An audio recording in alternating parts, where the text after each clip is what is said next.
Bonjour à tous, on se retrouve pour un nouveau Texama Show pour toute l'actualité de la semaine technologique, ou en tout cas les trucs que j'aime bien parler en tout cas. Cette semaine-ci, deux grandes news, notamment la conférence Google, je pense que beaucoup de gens l'ont vu, avec l'annonce du Pixel 2 et de nombreux nouveaux produits Google que nous allons voir, et aussi la sortie officielle des Core i7, Core i5 et Core i3 de 8ème génération qui apportent énormément de changements, donc là encore une fois une news très importante qui va déjà bouger beaucoup de choses dans le niveau du processeur. C'est une réponse directe à Ryzen, donc on verra ça après. Vous avez la table des matières comme d'habitude en bas dans la description si vous voulez directement sauter vers un sujet qui vous intéresse davantage. Donc la conférence Google, on va commencer tout de suite par ça. Et puis on parlera du Pixel juste après. Donc Google a fait sa conférence je ne sais plus c'était quelle date exactement. Je l'ai vu en direct moi personnellement. Donc là c'est un live blog. C'est des blogs où la personne commente et puis met des images de temps en temps. Donc comme ça, ce sera plus facile pour nous de suivre dans l'ordre qu'ils ont présenté. Donc, bon, ça c'est le DJ, voilà, si vous voulez. Ça c'était la salle de conférence, on s'en fiche un petit peu. Donc ça c'est, je ne sais plus exactement son nom. Sundar apparemment, qui du coup travaille, je ne sais plus sur quoi exactement chez Google. Tout ce que je sais, c'est qu'il a parlé surtout d'IA, donc pour Google. Donc vous devez le savoir, Google, l'un des trucs importants qu'il travaille, l'un des trucs qu'il trouve très important, c'est les IA, donc les intelligences artificielles, gérer beaucoup de choses avec des IA. Ils le font avec tous leurs produits, notamment YouTube, qui dépend énormément des IA. Ce n'est pas forcément des gens qui font des choses chez YouTube, c'est juste une IA qui le fait selon des inputs de gens qui disent « Ah oui, fais à peu près ça, et puis voilà, ça devrait fonctionner. » C'est pour ça d'ailleurs qu'il y a quelques problèmes sur YouTube, bien souvent, parce que l'IA fait un petit peu selon ses préférences, on va dire. Alors, donc ils ont montré un petit peu, ils ont un peu parlé d'IA, notamment reconnaître, là ils parlaient d'une ville située en Afrique, où ils parlaient de, il me semble que c'était en Afrique, oui, où ils parlaient de reconnaître les numéros de maison, et tout ça au bord de la route, ce qui était assez compliqué, hein, évidemment, parce que des fois, voilà, ils sont assez petits, tout cachés.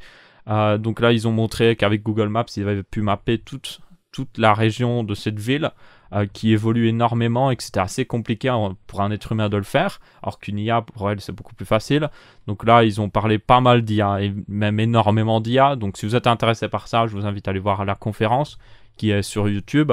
La détection d'objets aussi, vous en ont parlé, qu'ils ont amélioré leur algorithme à ce niveau-là.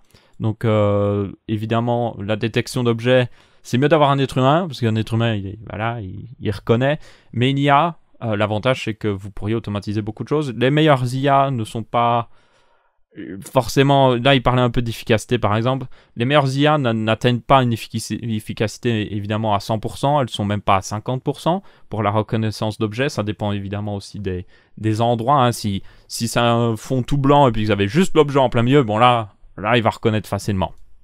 Mais dans la situation de la vraie vie, c'est beaucoup plus compliqué. Donc, il parlait un petit peu de ça.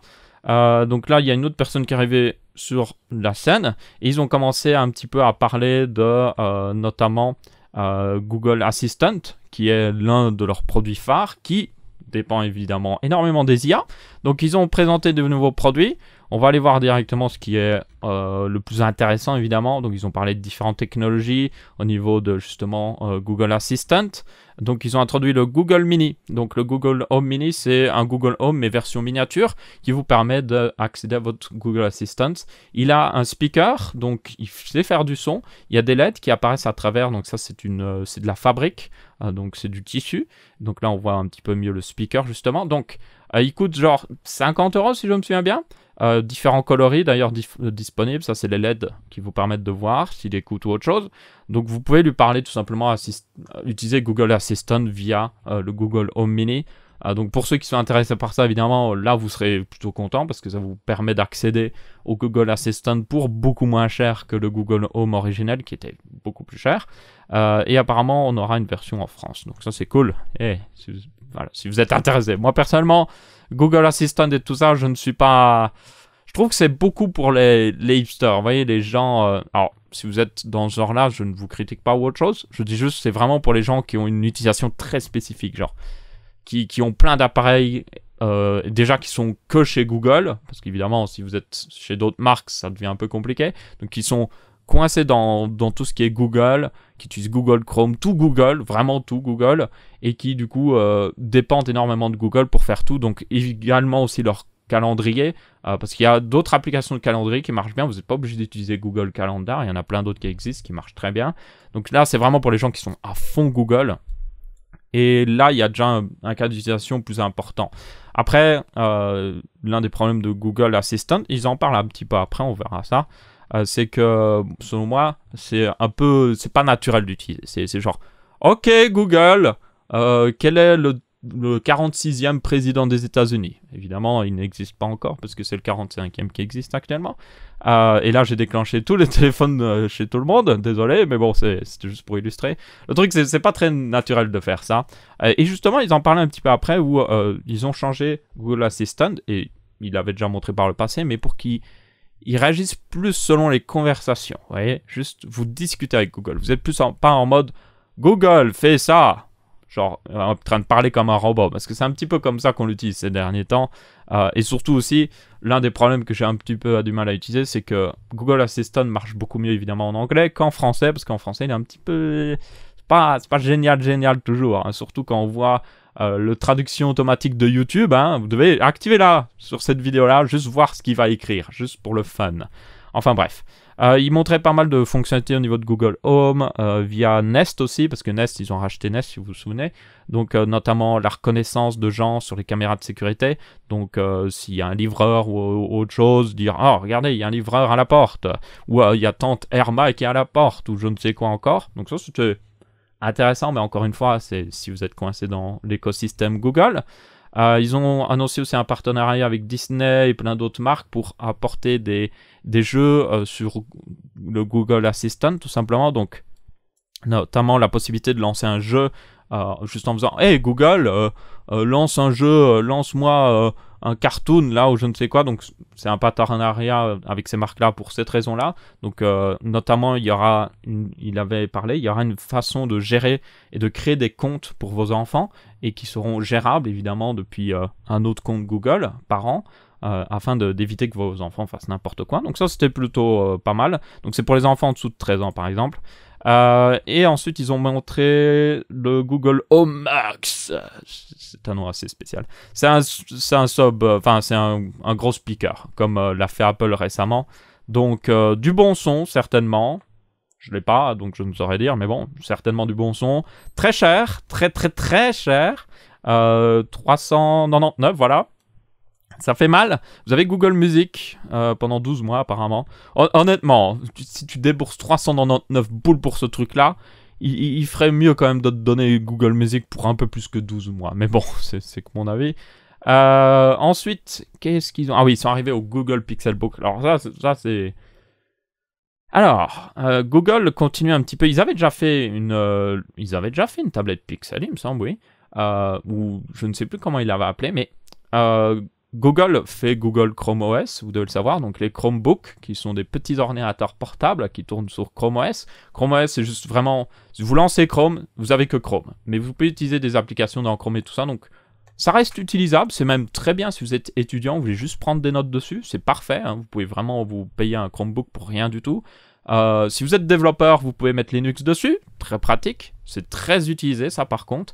Donc il y a beaucoup de gens qui achètent, des développeurs qui achètent un Chromebook 300 boules, 400 boules, mais qui est vraiment bien. Vous mettez Linux dessus et vous êtes tranquille quoi.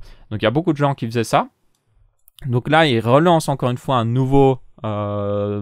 ordinateur portable. Donc là, c'est même un ordinateur portable. La dernière fois, ça restait une tablette. Là, c'est clairement un portable. Donc, c'est un Chromebook. Pixelbook, eux, ils l'appellent, mais bon, c'est un Chromebook. Haut de gamme, qui coûtera 1000 € avec une configuration assez haut de gamme. Il y a quand même Core i5 et Core i7 dedans. Donc, c'est quand même... C'est du très bon. Franchement, le matériel est excellent. Le seul problème, évidemment, c'est que ça reste Chrome OS. Et pour le moment, Chrome OS manque de quelque chose. C'est pas assez... Vous pouvez pas l'utiliser pour travailler professionnellement avec ça. Vous pouvez pas lancer Premiere et éditer une vidéo.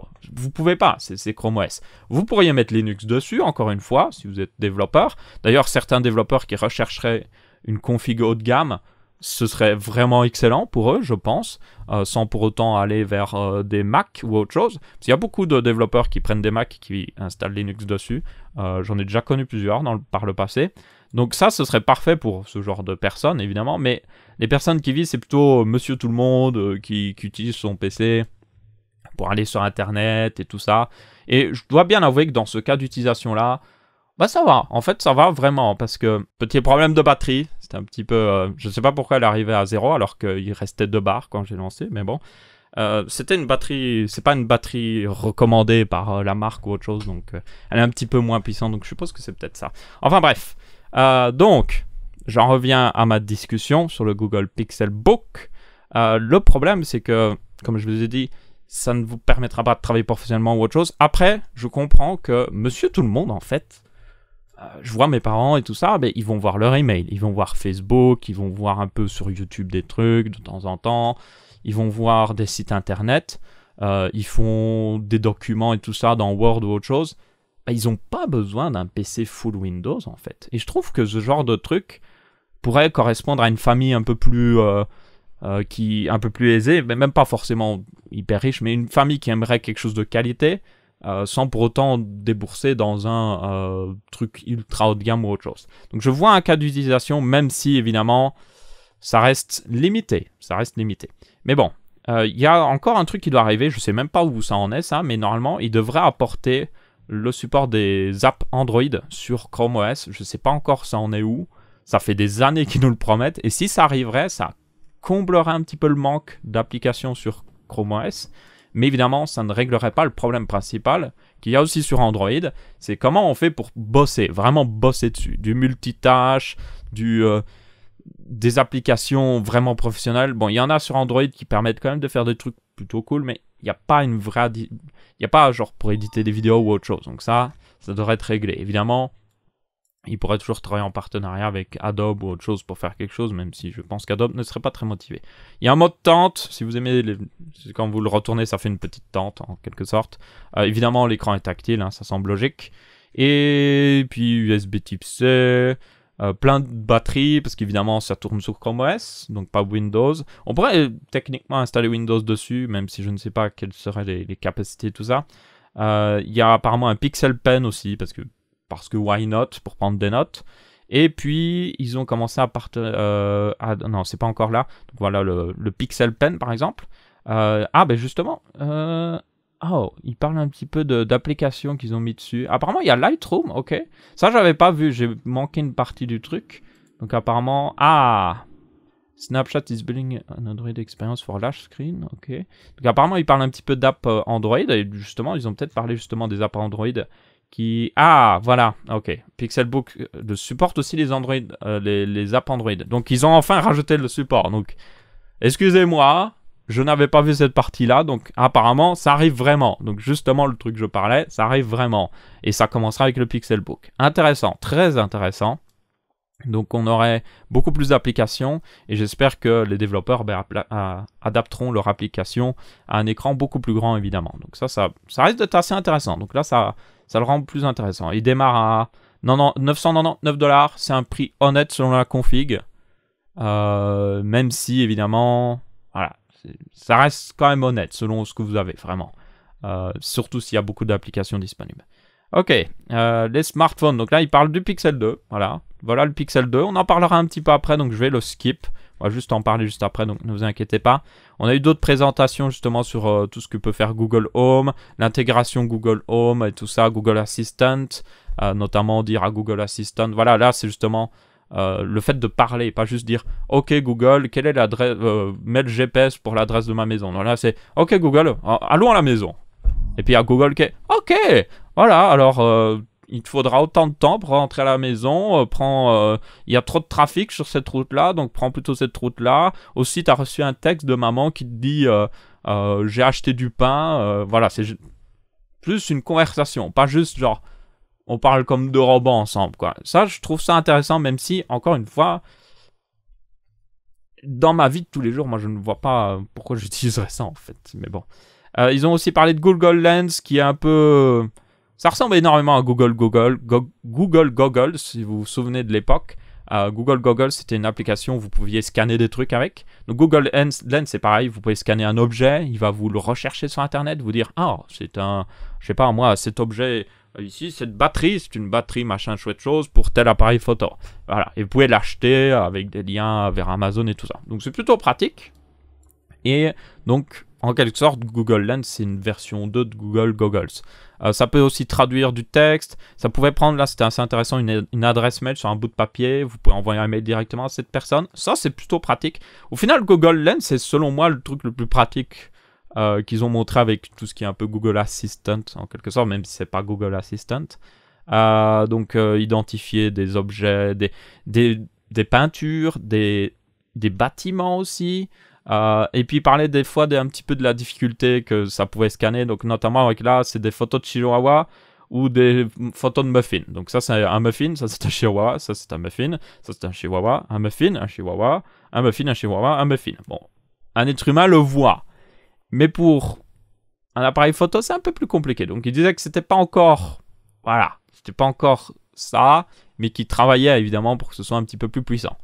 Ensuite, qu'est-ce qu'ils avaient parlé? Donc, Google Lens sera apparemment que en premier temps disponible sur le Pixel 2, mais ça devra arriver sur tous les téléphones. Ils ont aussi montré un truc avec des trucs en 3D avec des personnages sur le Pixel 2, mais ça, franchement, je m'en bats les steaks. Hein. Franchement, moi, je trouve ça pas très intéressant. Et puis, ils ont apparemment des stickers et tout ça de YouTube, SNL et même NBA. Donc, vous pourrez avoir votre YouTuber favori en réalité augmentée juste à côté de vous, sur votre téléphone seulement. Ouais, il y a aussi Star Wars qui est supporté. Enfin bref. Il parlait un petit peu de la caméra du Pixel 2, mais on le verra après. Donc ça, je vais skip, on va en parler après. On avait aussi donc le Google Daydream qui arrive. Hein. Donc le Google Daydream, c'est un casque de réalité virtuelle, un petit peu comme le Samsung Gear. Donc c'est pas un haut de gamme ou autre chose, vous mettez votre téléphone dedans. Il supporte plus de téléphones par contre, donc ça c'est plutôt cool. Donc ça arrive aussi. Qu'est-ce qu'on a d'autre? On avait... Ah, le voilà. Le Google Pixel Buds qu'on va...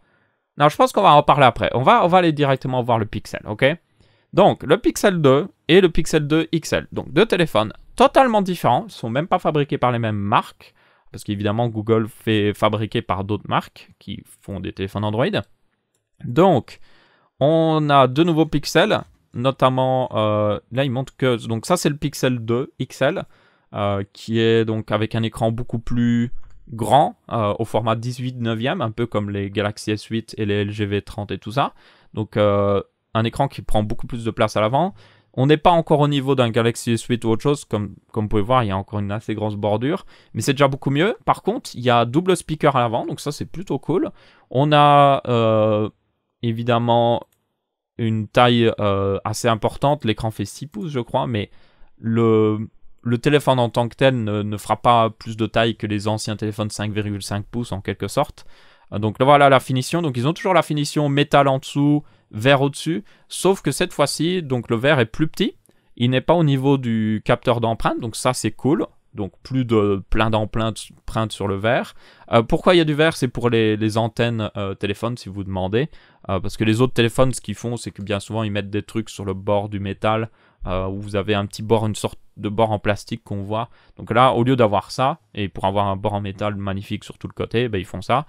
D'autres fabricants de téléphones font aussi genre l'arrière full en verre pour avoir aussi le chargement sans fil. Il n'y en a pas ici parce que arrière en métal, c'est pas possible. Le métal ne laisserait pas passer l'électricité, ou en tout cas les ondes.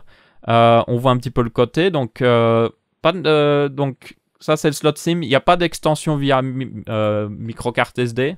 Vraiment dommage. On a le bouton Power qui est d'une autre couleur pour qu'il soit un peu plus repérable. On a l'USB type C. Et comme vous pouvez voir, le haut, il n'y a pas de jack. Où est le jack? What? Bon, il y avait énormément de rumeurs sur le fait qu'ils allaient le faire. Donc ça, c'est confirmé. Et... What the fuck? J'ai juste envie de dire...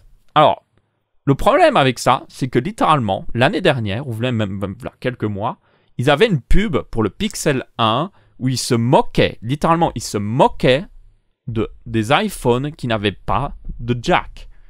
Donc j'ai juste envie de dire, est-ce que vous n'êtes pas un peu hypocrite là? Alors, bon, la discussion avec l'headphone jack, c'est discutable.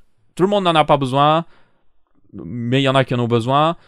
Les casques Bluetooth existent, c'est vrai, mais j'ai vu un très bon article sur Android Authority où il disait justement le problème avec les casques Android, enfin les casques Bluetooth, c'est il n'y a pas un énorme choix. Ils sont souvent faits pour le sport ou autre chose. Donc vous n'avez pas des casques haut de gamme Bluetooth, ça n'existe pas. Vous n'avez pas des casques assez bons mais assez bas de gamme Bluetooth. Bien souvent ils sont faits pour le sport ou ils sont faits pour être légers, transportables. Ce que tout le monde ne veut pas forcément, hein. Ils sont trop spécifiques en fait. Vous n'avez pas autant de choix que les casques avec jack. Et le problème aussi, c'est que bien souvent, leur qualité sonore n'est pas aussi bonne qu'avec un jack. Parce que le Bluetooth n'est pas fait. Le problème avec le Bluetooth, c'est qu'il est assez archaïque sur certains points. Notamment un truc très important sur le Bluetooth, c'est qu'il ne peut recevoir qu'un son à la fois.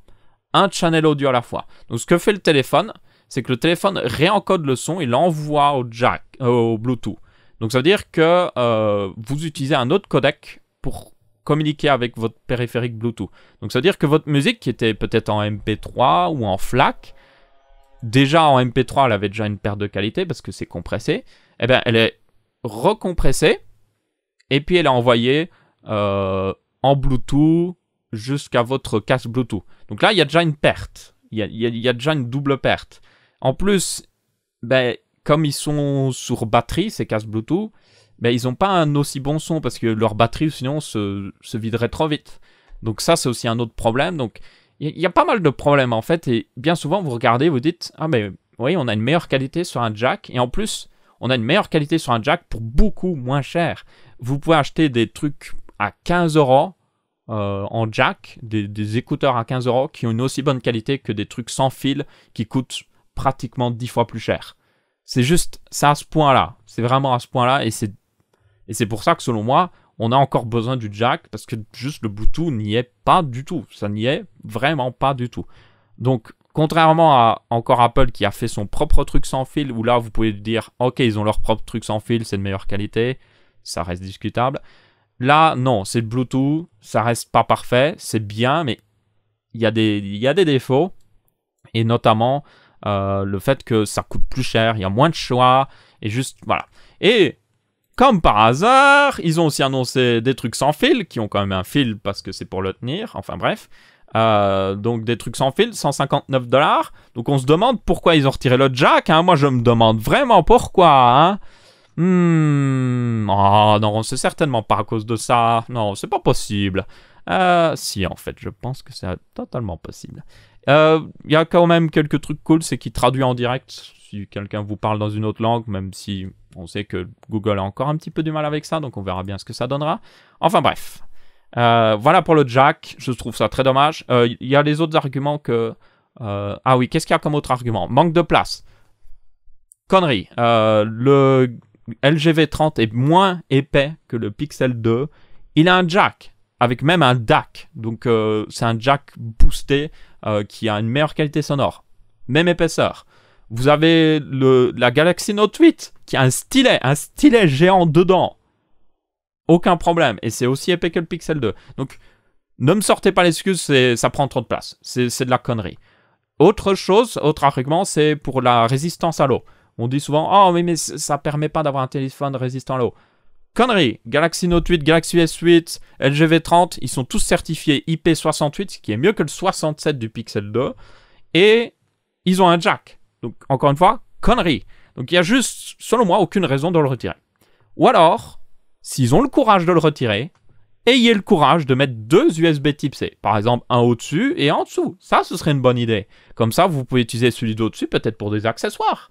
Peut-être brancher une caméra 3D, ou peut-être d'autres accessoires, ou peut-être un petit subwoofer au-dessus, ou un speaker au-dessus pour avoir un meilleur son, et même mettre un au-dessus et un en dessous, ça pourrait être vraiment cool, pour avoir un mini-théâtre, ou peut-être une manette qu'on pourrait mettre de chaque côté, donc une manette d'un côté, une manette de l'autre, donc avoir des joysticks d'un côté, et puis des boutons de l'autre côté. Il y aurait plein de choses à faire avec ça. Et en plus, ça vous permettrait d'avoir un casque branché en dessous et le rechargement au-dessus ou inversé. Ce serait vraiment cool. Faites ça. Ayez le courage de faire ça. Moi, j'en ai marre de ces conneries, mais bon. Donc maintenant, parlons du plus important sur le téléphone, l'appareil photo. Ils en ont beaucoup parlé. ils en sont très fiers. Le Pixel 1 avait certainement l'un des meilleurs appareils photo que vous pouvez avoir sur un téléphone. Et du coup, cette année-ci, évidemment, ils ont passé beaucoup de temps à faire en sorte qu'il soit bon.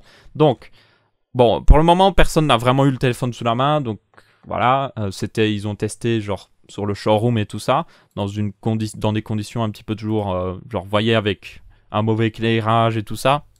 C'est toujours les conditions de test un petit peu dans ce genre de cas. Mais bon, il y a pas mal de trucs assez intéressants. Là, on n'en voit pas trop en réalité. Donc, on va retourner peut-être ici, comme ça, on pourra voir un petit peu plus. Donc, ce Pixel 2, ils ont beaucoup parlé du rating qu'ils avaient eu chez une société, je ne sais plus exactement, où ils disaient qu'ils avaient eu encore plus de points. Voilà, ils sont passés de 89 à 98, le meilleur score jamais fait par DxOMark. Génial. Bon, ça veut rien dire, on s'en fiche un petit peu. Pas mal de petites fonctionnalités assez intéressantes, notamment, ils n'ont qu'un capteur à l'arrière, vous avez dû le voir, si on retourne ici. Donc, il n'y a qu'un capteur photo qui dépasse légèrement cette année-ci, un peu dommage, mais bon. Donc, ce capteur a des technologies, en fait, qui fonctionnent avec l'IA, justement Google, notamment le fait que vous avez un mode où vous pouvez analyser le background et le flouter. Alors, vous avez déjà dû voir ça sur certains téléphones. C'était un petit peu, voilà, bancal, on peut le dire. Ici, c'est beaucoup mieux fait. On a vu quelques photos de youtubeurs qui ont montré et ça avait l'air de bien marcher, franchement. Après, ce n'est pas parfait parce que ça reste le logiciel qui dit « Ah oui, c'est le background, là, plus ou moins. » Il y a aussi, évidemment, un scanner laser qui peut identifier un petit peu la profondeur de champ. Donc, ils arrivent quand même à identifier s'il y a quelque chose devant la caméra, hein, évidemment. Mais ça reste quand même pas 100% parfait. Niveau des spécifications techniques, d'ailleurs, c'est f1.8 au niveau de l'aperture du capteur photo. Donc, plutôt bon. On a aussi, donc c'est du 12 mégapixels. Et aussi, il parlait que à l'avant, vous avez aussi le mode portrait disponible. C'est-à-dire que vous avez aussi ce mode, justement, où ça floute un petit peu l'arrière-plan. Et donc, pas mal de choses. Mais il faudra voir quand quelqu'un l'aura en main pour vraiment le tester. Ils ont montré une vidéo qui a été tournée justement sur le Pixel 2 par quelqu'un, par un YouTuber d'ailleurs. Ça avait l'air plutôt bien. Ils ont aussi la stabilisation donc hardware. Donc juste, vous avez comment ça s'appelle, les bouts en verre de l'objectif. Voilà, l'objectif qui peut bouger un petit peu. Donc ça fait de la stabilisation hardware, donc physiquement. Mais vous avez aussi de la stabilisation software mélangés en même temps, donc vous pouvez avoir les deux en même temps, qui vous donne une image beaucoup plus fluide. On verra ce que ça donnera. Le problème bien souvent de la stabilisation software, c'est qu'elle... Vous avez déjà dû voir une de ces vidéos qui est un peu en mode... La vidéo est bizarre, on dirait qu'elle se plie, enfin c'est vraiment bizarre. Donc j'espère qu'il n'y aura pas cet effet-là, que ce sera bien géré. Mais je pense que déjà avec la stabilisation normale, plus l'autre stabilisation, on devra avoir vraiment quelque chose d'assez fluide. Et ça, c'est plutôt cool. Encore une fois, une utilisation de l'IA de Google. Donc beaucoup de travail là-dessus à ce niveau-là pour eux. Donc ça, ce sera très intéressant.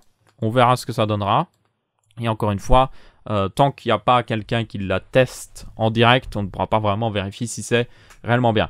Ils ont aussi promis du stockage jusqu'à je ne sais combien de temps.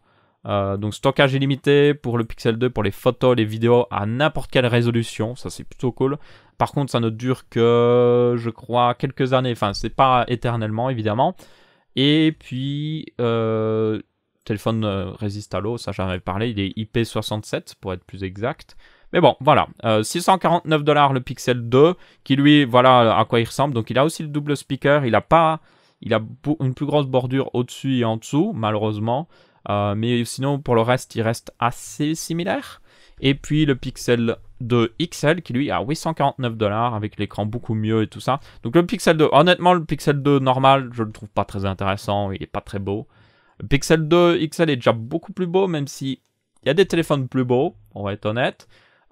Et il est plus intéressant selon moi. Après, ce jack, moi je peux pas, non.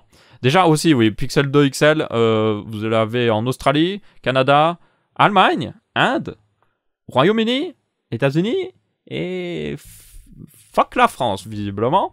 Comme le Pixel 1 d'ailleurs, qui n'avait jamais vraiment été disponible en France. Je ne comprends pas d'ailleurs pourquoi, mais bon. Je suppose que c'est peut-être à cause de certaines lois au niveau de la garantie qui veulent pas trop s'embêter. Il y a certainement de ça. Notamment en Belgique, on a une garantie minimum sur l'électronique depuis énormément de temps, de 2 ans minimum. Et Apple ne voulait pas s'y soumettre. Maintenant, normalement, vous avez une garantie de 2 ans dans toute l'Europe. Mais bon, bref. Téléphone intéressant, le design pourrait être un petit peu mieux. C'est un peu le résumé. Très bon appareil photo, certainement. Expérience Android stock, évidemment, qui sera très rapide. Il utilise aussi, j'ai pas dit, mais il utilise un des nouveaux Snapdragon 835, pas le 830. Donc là, ça devrait offrir une petite upgrade de performance. Et aussi 4 Go de RAM. Mais par contre, ce headphone jack, enfin, ce jack, moi, ça m'énerve quand même. Ça m'énerve juste pour la simple et bonne raison, c'est que l'inclure ne changerait pas grand-chose. Ça leur coûterait à peine un petit peu plus cher, honnêtement. Au niveau de la certification de résistance d'eau, ça ne changerait pas grand-chose. Et puis, quitte à avoir le courage d'enlever le jack, ayez le courage de faire quelque chose de vraiment intéressant. Mettez un deuxième port USB type C au-dessus, symétriquement, genre au même endroit, vous voyez, au-dessus. Comme ça, on peut mettre, comme je vous ai dit, des accessoires de manette qui se brancheraient de chaque côté. Ce serait vraiment cool, ça. Ou juste le fait de recharger et d'écouter de la musique sur son téléphone en même temps, ça, ce serait cool, sans utiliser un adaptateur. Enfin bref, personnellement, c'est mon avis personnel, mais juste pour le jack et le fait qu'il ne soit pas disponible en France, je ne le prendrai pas. Parce que je suis un peu à la recherche d'un nouveau téléphone. Moi, je ne le prendrai pas pour cette raison-là. Je suis beaucoup plus intéressé par le GV30, qui a été repoussé en décembre en France. Donc ça, c'est plutôt pas très cool, en fait. Mais bon, c'est pas grave. Ensuite, on va passer à une autre news, parce que là, on en a parlé... Ah oui, on en a parlé pas mal. Bon, il y avait énormément de trucs à parler. Il y avait un dernier truc, je vais quand même le montrer, mais bon. Il y avait une petite caméra, voilà, intelligente que vous pouvez accrocher partout pour capturer des moments de la vie, ou je ne sais quoi encore, qui coûte 249 boules, qui est... Ouais, why not, je pense, je sais pas. Bref, les Core i7 et Core i5 et Core i3 de 8ème génération, donc ils sont tous sortis en même temps. Donc, y compris les Core i3, je ne savais même pas qu'ils avaient sorti les Core i3 en même temps, ce qui d'habitude, normalement, n'est pas toujours le cas. Alors, les Core i3 ne supportent pas d'ailleurs le Turbo Boost 3.0, mais ils supportent quand même un Turbo Boost, donc je ne sais pas pourquoi d'ailleurs ils sont indiqués comme quoi ils n'ont pas de Turbo Clock, mais ils ont quand même un boost, c'est juste qu'ils n'ont pas un aussi gros boost que par exemple le Core i7 qui peut passer de 3,7 à 4,7 GHz, ce qui est énorme, ou encore le Core i5 ici qui a 2,8 mais qui peut booster à 4 GHz. Donc, on en a 6, on a le Core i7, le plus haut de gamme, le 8700K, 6 cœurs, 12 threads, 3,7 GHz, comme je vous ai dit, il booste à 4,7, vendu $359, normalement, on verra un petit peu après. Support de RAM jusqu'à 2666 MHz, on peut l'overclocker évidemment. Ensuite, on a son compère non overclockable, donc sans le K, qui lui est à 3,2 GHz de base, mais il peut booster quand même à 4,6, donc un énorme boost quand même. Donc ça, c'est plutôt cool. Il a une enveloppe thermique moins importante d'ailleurs. On a aussi le i5 8600K, 6 cœurs, 6 threads, 3,6 GHz de base, 4,3 de boost. Encore une fois, il supporte à peu près la même quantité, la même vitesse de RAM. Beaucoup moins cher, 257. Il y a d'ailleurs une assez grosse baisse à ce niveau-là, on le verra après. Le i5 8400, qui est selon moi l'un des plus intéressants. 6 cœurs, 6 threads, 2,8 GHz de base, mais un bon boost à 4 GHz quand même, donc ça c'est cool. Et beaucoup moins cher, encore une fois. Et puis le i3 8350K, 4 cœurs, 4 threads. Voilà, là ça devient intéressant, donc l'équivalent d'un ancien i5. 4 GHz de base, il y a normalement un turbo, mais je ne sais plus à combien il est. Moins de RAM, une RAM moins importante supportée, mais on peut overclocker, c'est pas un problème. Un petit peu moins cher que le Core i5, mais bon, on verra un petit peu après que c'est pas forcément le cas. Et puis finalement, le plus bas, le Core i3 8100, 4 cœurs, 4 threads, encore une fois, 3,6 GHz de base. Pas mal, pas mal.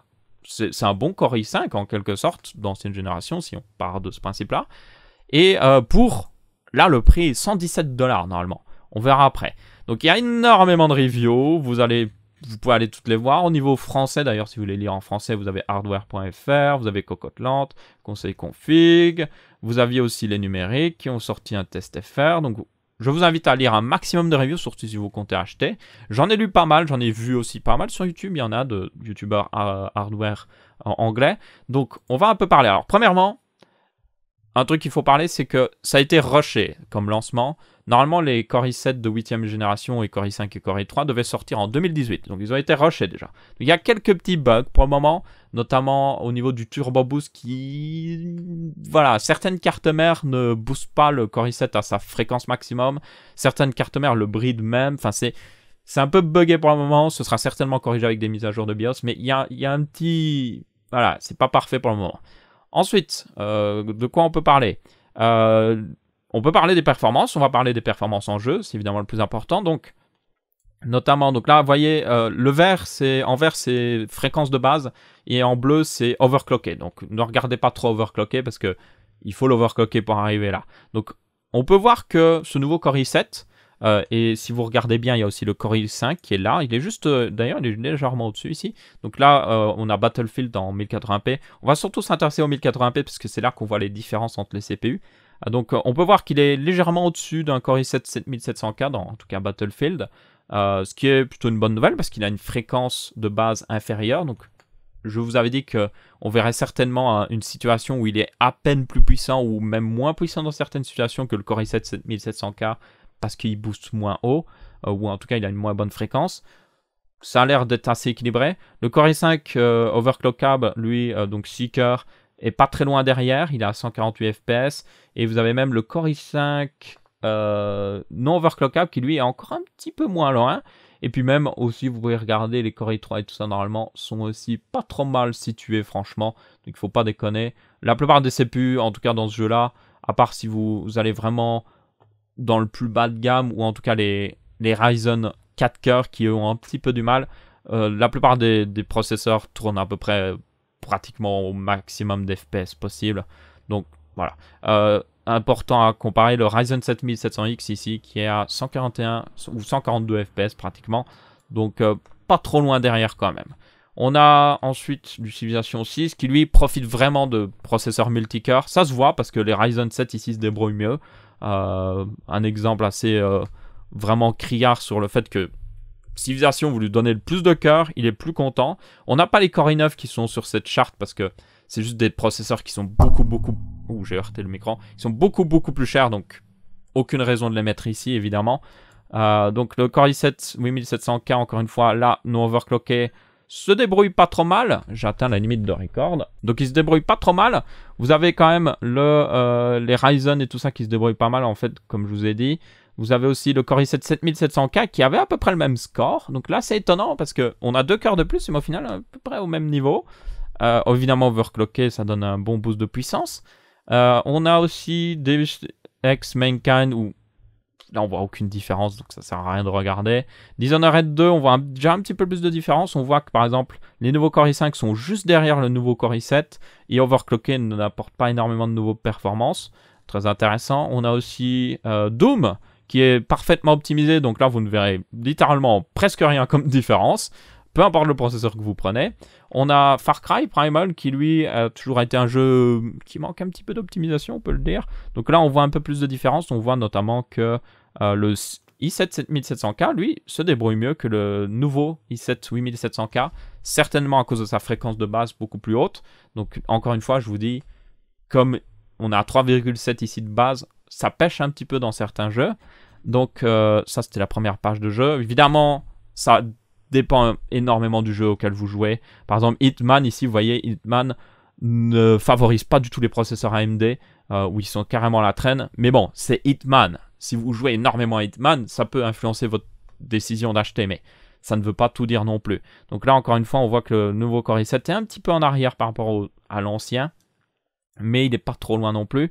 Et le plus intéressant, c'est que le Core i5, lui, est vraiment pas mal en fait. Et même le 8400, regardez, le 8400, il est plus haut. Il est le deuxième plus haut avant d'overclocker le Mega i7. Donc ça, c'est très intéressant et on va le revoir plusieurs fois. C'est que, au final, selon moi, le plus intéressant, si vous voulez juste jouer, c'est le Core i5, franchement. Juste même pas le Core i5 overclockable. Le Core i5 8400, et dans la plupart des cas, vous pouvez regarder, il est toujours dans le top. Il est toujours à chaque fois. Et il coûte beaucoup moins cher. Et c'est selon moi vraiment le plus intéressant. Le Core i5 overclockable est quand même assez intéressant. Surtout que vous pourrez le booster pas mal.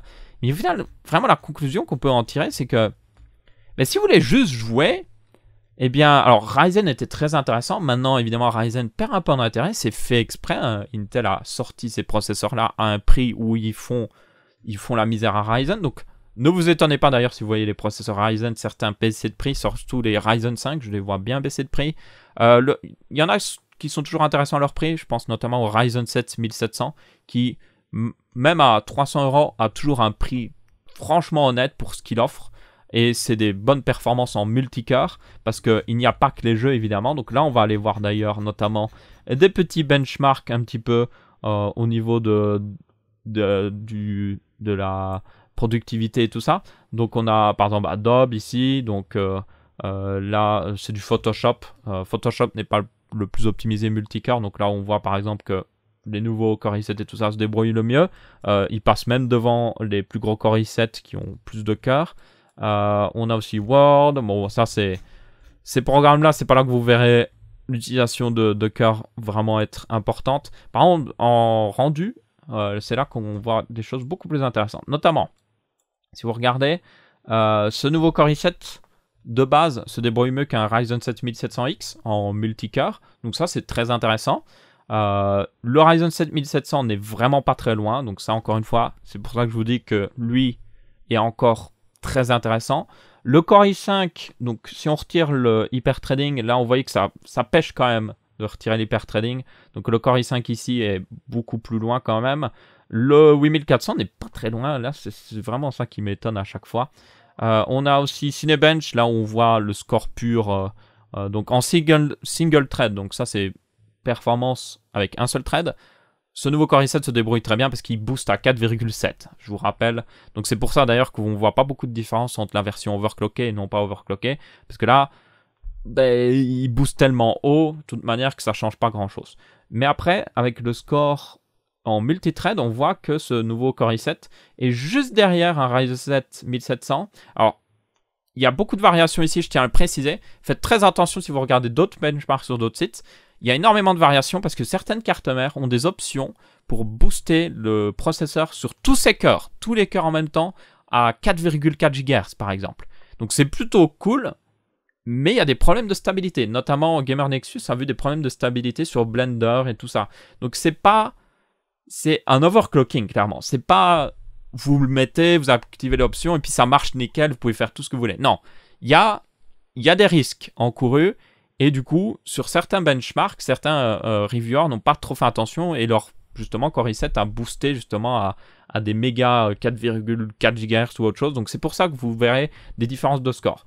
Donc là notamment, lui a de base réellement à 3,7, il fait un 1438 points, ce qui est un petit peu en dessous du 1700, Ryzen 7 1700, encore un petit peu moins que le Ryzen 7 1700X.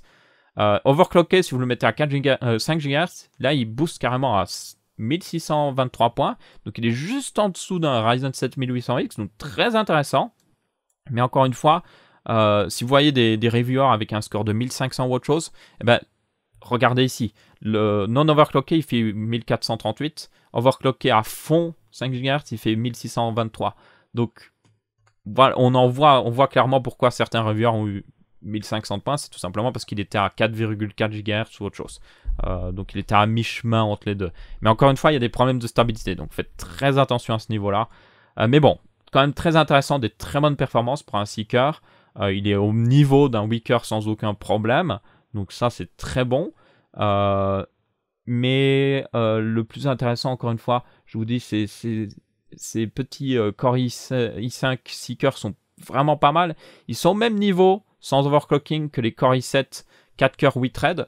Donc là, vous devez voir, on voit que juste 2 cœurs réels supplémentaires compensent largement pour 4 threads rajoutés sur un Core i7 d'ancienne génération. Donc ça, c'est très intéressant parce que vous pourriez utiliser un de ces nouveaux Core i5 pour produire des vidéos ou autre chose sans aucun problème. Surtout qu'il est beaucoup moins cher. On a aussi donc encore plus de benchmarks si vous voulez ici. Il y a des benchmarks qui dépendent pas forcément du nombre de cœurs, je tiens à le préciser. Là, c'est des benchmarks de web, ce qui est pas très intéressant. On avait aussi antivirus et tout ça. L'encodage, je pense que là, c'est assez intéressant. Donc là, le plus bas, le mieux. Donc ces nouveaux Core i7 sont très bien situés. Là, de l'encodage H265, ça c'est très intéressant. on voit qu'ils se débrouillent mieux que les Ryzen 7. Donc ça, c'est très très bon.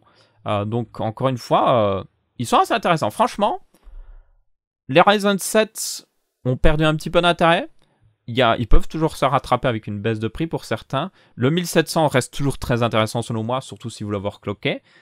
Mais clairement, on le voit, on peut en tirer la conclusion, c'est que Intel, avec la sortie de ses processeurs, a clairement dit « Ok, je reprends du poil de la bête, j'offre quelque chose qui offre de la concurrence réelle. » Parce que là, voilà quelques mois, les Ryzen 7 et les Ryzen 5 n'avaient littéralement aucune concurrence. Franchement, si on reste honnête, à part dans les jeux vidéo, si vous étiez juste en pure productivité ou autre chose, il n'y avait aucune concurrence. Maintenant, il y en a.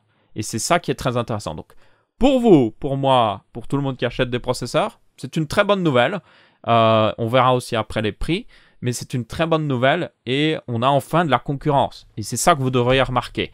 Est-ce que c'est AMD qui a provoqué ça? Clairement, franchement.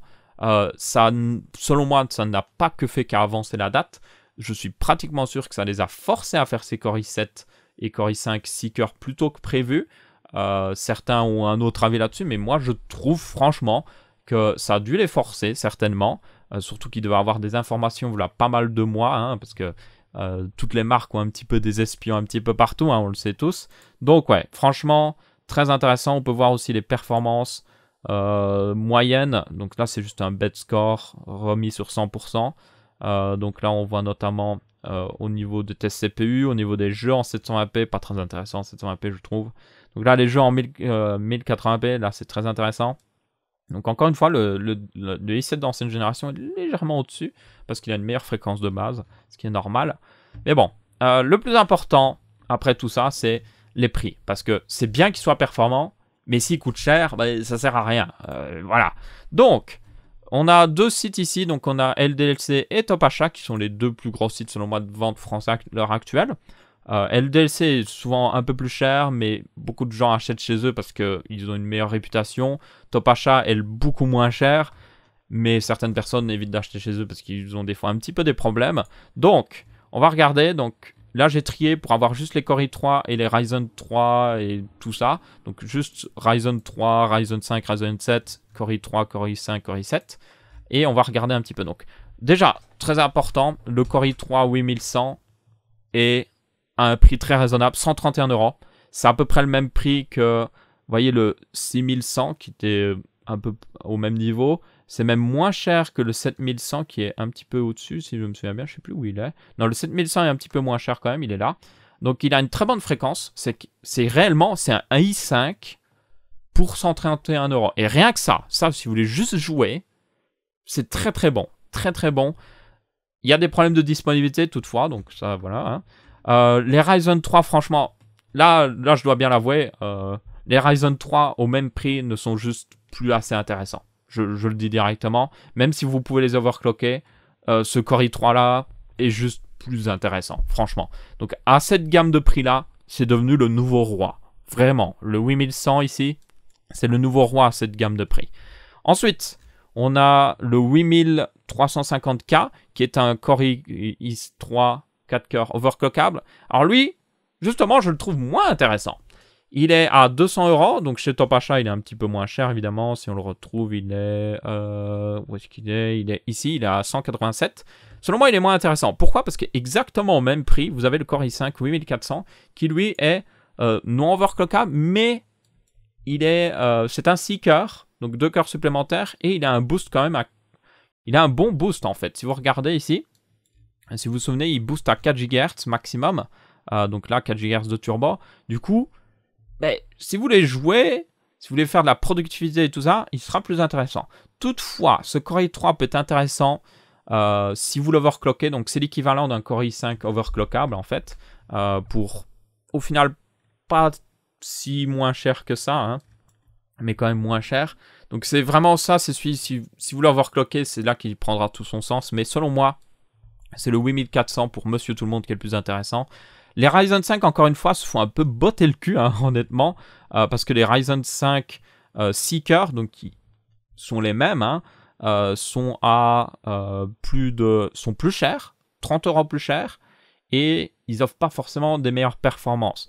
Donc là, clairement, on a un nouveau roi aussi à cette gamme de prix-là. Et c'est selon moi une des raisons pour laquelle AMD devrait certainement baisser le prix des Ryzen 5 pour au moins se mettre au même niveau. On a aussi donc le nouveau Core i5 overclockable qui lui est à 292 € ici. Il est un peu moins cher chez Top Achat, il est à voilà, 272. Très intéressant selon moi, c'est vraiment si vous voulez juste jouer. Si vous êtes juste jouer et que vous êtes prêt à overclocker, c'est certainement le meilleur choix. Si vous ne voulez pas overclocker, je prendrais plutôt le 8400. Et puis ensuite, vous avez le Core i7 qui est, au final, vraiment, selon moi, le moins intéressant. Vraiment, parce qu'il est cher, quoi. Si vous regardez là, il est à la page d'après. Hein. Il est à 423 €. Hein. Et sur même Top Achat, il est quand même à 394 €. Donc il est très cher. Il est même trop cher, en fait, selon moi, parce que pour 100 € moins cher, pratiquement, ça dépend le site évidemment, vous pouvez prendre un Ryzen 7 1700 qui bottera quand même le cul en multicœur au Core i5 overclockable. Donc ça, c'est très intéressant à noter. Et puis, si vous l'overclockez et tout, il offrira tout simplement des meilleures performances. Bon, il n'est pas 100 € moins cher, il est à 330 €.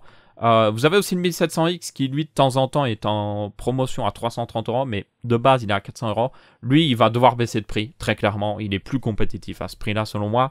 Il devrait baisser à 350 €. Je pense qu'il devrait baisser peut-être le Ryzen 7 1700 à 300 € pour être vraiment le plus compétitif possible. Et là, on aurait vraiment le choix. Mais bon, un truc très important à noter, c'est que si vous voulez juste jouer, prenez un des Core i5.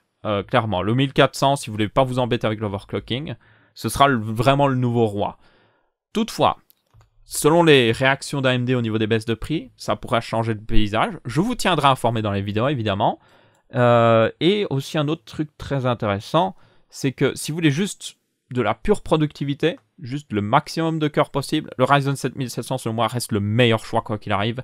Il est vraiment pas cher, il est fourni avec un bon refroidissement que vous pourrez remplacer plus tard par un truc plus haut de gamme si vous voulez, mais qui est largement suffisant pour le mettre à 3,6 GHz. Il est juste très intéressant. Donc selon moi, c'est vraiment celui, si vous voulez juste du pur multicore, c'est celui que vous devriez prendre.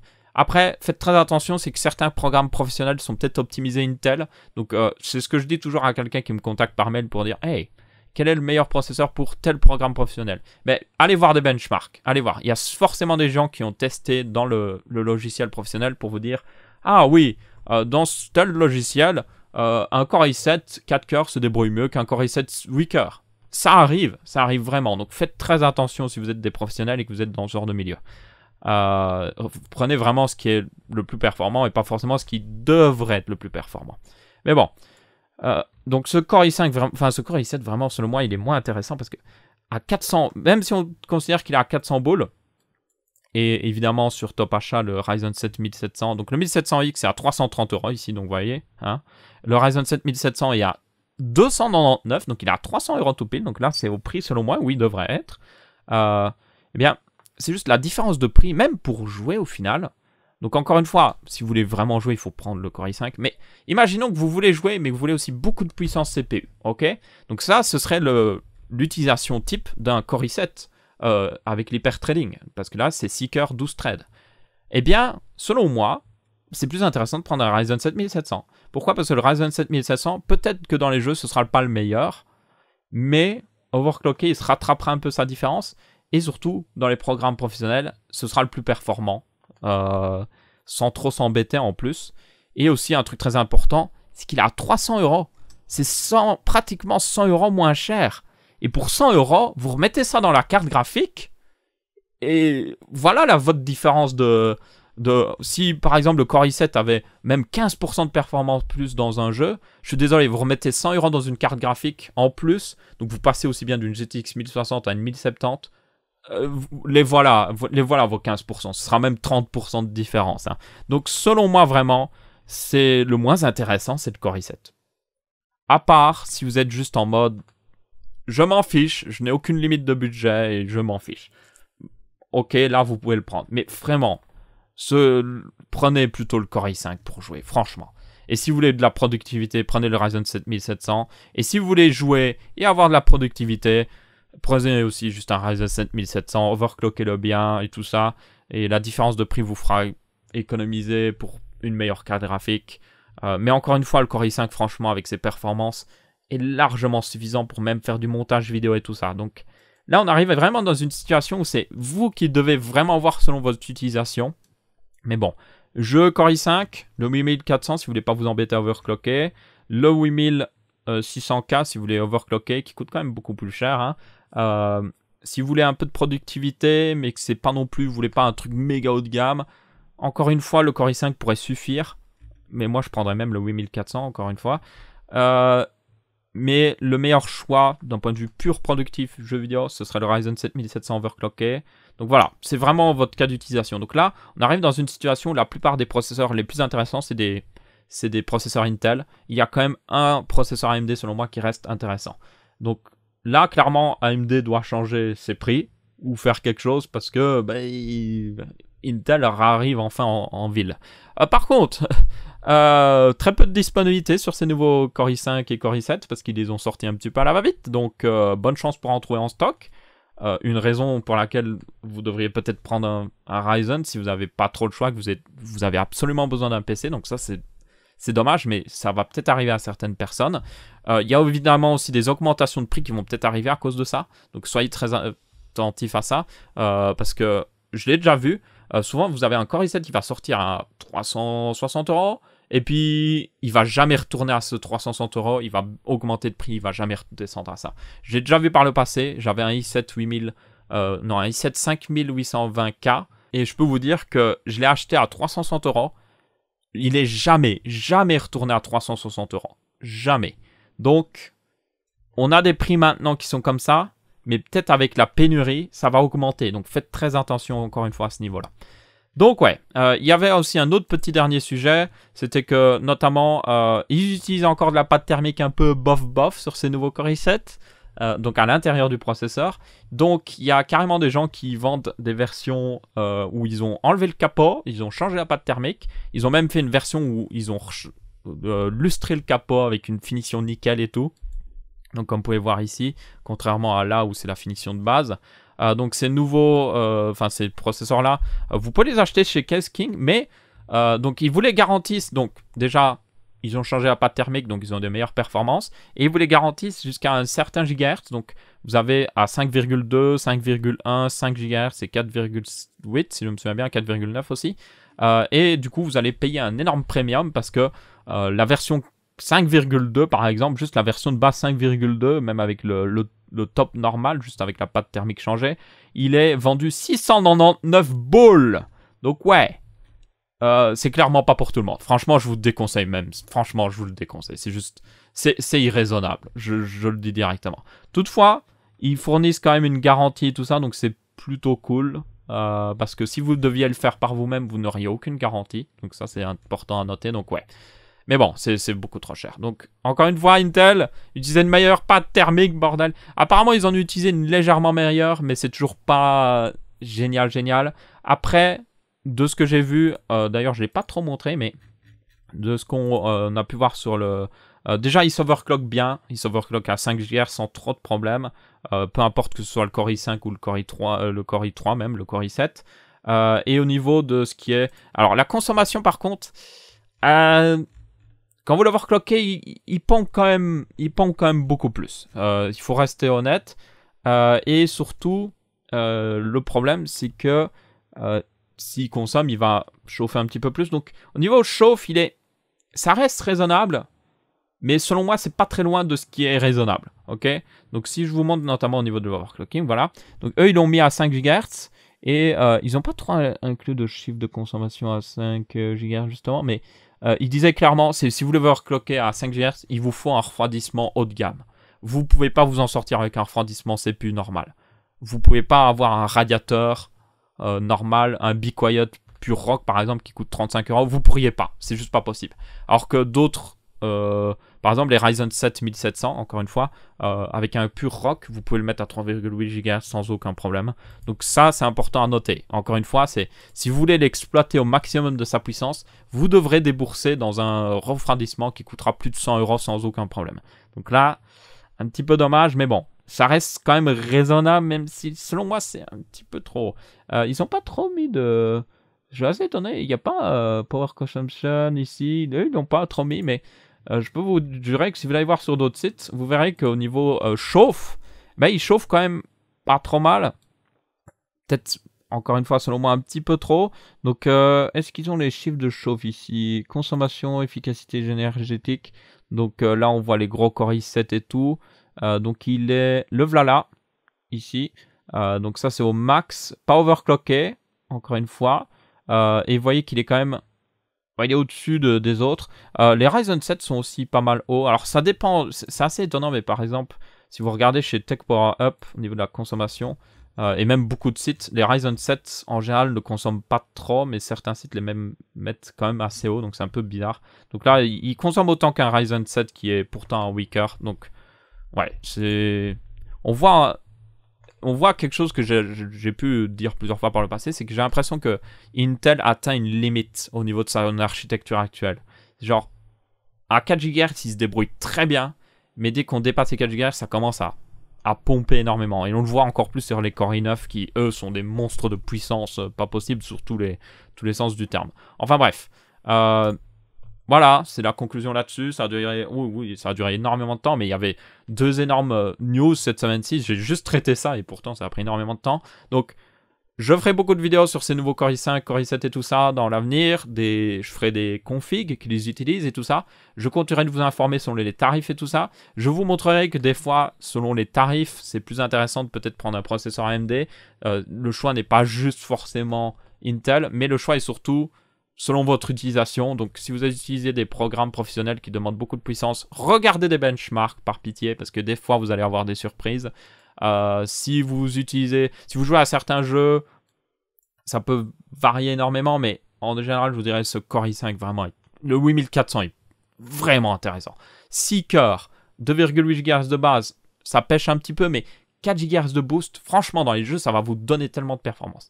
Enfin bref, merci à tous à regarder. N'hésitez pas à laisser votre avis, que ce soit en pouce bleu, pouce rouge en commentaire. On se retrouve pour une prochaine vidéo de Tech Sama Show, et je vous dis salut à tous.